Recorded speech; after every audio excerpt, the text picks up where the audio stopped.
მომავალი პატრიარქის არჩევასთან დაკავშირებით ოპოზიციონერი აქტივისტების და მიხეილ სააკაშვილის განცხადებები პოლიტიკური შეფასებების თემაა.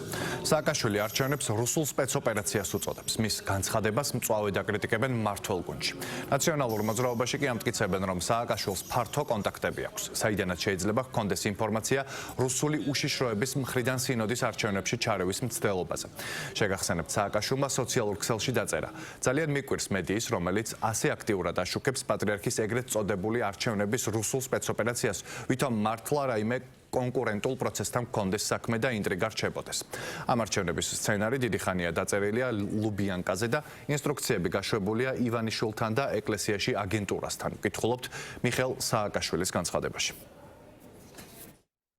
წმინდა სინოდის საქმიანობაში არ ვერევით, რაც შეეხება მიხეილ სააკაშვილს, ეს არის პრეზიდენტი საქართველოს ყოფილი, მათ შორის არის მთავრობის ერთ-ერთი წევრი უკრაინის, საერთოდ მას ძალიან ბევრი ინფორმაციის წყარო აქვს და უბრალოდ ინფორმაცია აქვს იმაზე, რომ რუსული უშიშროება ცდილობს საკუთარი ხელები აფათუროს სინოდის არჩევნებში. ამაზეა საუბარი და არა იმაზე, რომ ჩვენ ვინმე კონკრეტულ კანდიდატურას ან ხარს უჭერთ, ან ვეწინააღმდეგებით, ამას არ ვიძახით, არც მიხეილ სააკაშვილის ძახის, უბრალოდ ის საუბრობს აი ამ საფრთხეზე, რომელიც არსებობს რუსულ უშიშროებასთან დაკავშირებით. მოტივი მას აქვს მხოლოდ და მხოლოდ საკუთარი მოტივი, საკუთარი პოლიტიკური მოტივი და საქმის გაფუჭების მოტივი. მე ჯერ არ მახსენდება მისი არც ერთი განცხადება, რომელიც რეალურად ემსახურება გარკვეული პრობლემის გადაჭრას. შეიძლება გარკვეულ შემთხვევაში სიმართლესაც წერდეს, მაგრამ იმ დამოკიდებულების გათვალისწინებით, რაც აქვს მის მიმართ ქართული ხალხის უმრავლესობას, ის ხშირ შემთხვევაში საქმეს აფუჭებს.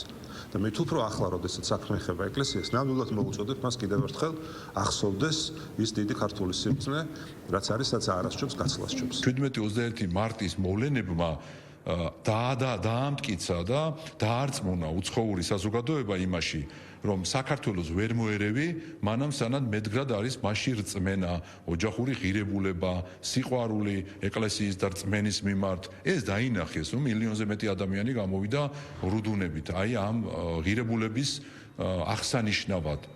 და ეს ამან გააღიზიანა, რა თქმა უნდა, უცხოური ძალები და პირდაპირ დავალებები მიიღეს, რომ გაეგზელებინათ გინება ეკლესიის მიმართ. მის საქმიანობას რო გადახედოთ, ნახავთ, რომ ის მუდმივად ანტიქართული, ანტიეკლესიური ქცევებით, ქმედებებით და ნაბიჯებით გამოირჩეოდა. დღესაც ის ცხადია, საკუთარ ტრადიციას არ ღალატობს და რაღაც ცდილობს არარსებული, თითიდან გამოწვეული მიზეზებით პროცესს, რომელიც უმნიშვნელოვანესია ჩვენი ქვეყნისთვის და არა მხოლოდ ეკლესიისთვის, ახალი პატრიარქის არჩევას გულისხმობ, მას უწოდოს რუსული, შებრალოს ეს პროცესი, კითხვის ნიშნის ქვეშ დააყენოს ცალკეული საკითხები. ეს არის მისი სახე, კიდევ ერთი დასტური, რას ნიშნავს იყო უცხო ქვეყნის აგენტი საკუთარ ქვეყანაში. ვინმეს არ აქვს უფლება ელაპარაკოს ქართულ ეკლესიაზე, ეს არის, რა თქმა უნდა, პატრიარქი სააკაშვილი, რომელიც ჩვენ გვახსოვს, რომ ხელისუფლებაში მოსulis დღიდან ებრძოდა ქართულ ეკლესიას, იმიტომ რომ ამით ის ებრძოდა ქართველობას და ჩვენს ეროვნულ იდენტობას. ფაქტობრივად ის ამბობს იმ სათქმელს, რომელისგანაც ფარისეულურად თუ სხვა მიზეზების გამო თავს იკავებს მთლიანად რადიკალური ოპოზიცია. დღეს სააკაშვილის ეს რიტორიკა მთლიანად რადიკალური ოპოზიციის განწყობებს აშკარავებს. ყველაფერი, რაც კი ქვეყნისათვის მნიშვნელოვანია, სენსიტიურია, სათუთია, განმაპირობებელია ჩვენი ქვეყნისათვის ძალიან ბევრი მიმართულებით, ყველგან აქ უნდა იყოს ერთი დიდი ნაციონალური მოძრაობის კლასტერისაგან მუდმივი თავდასხმის და შეტევის, ასე ვთქვათ, საგანი.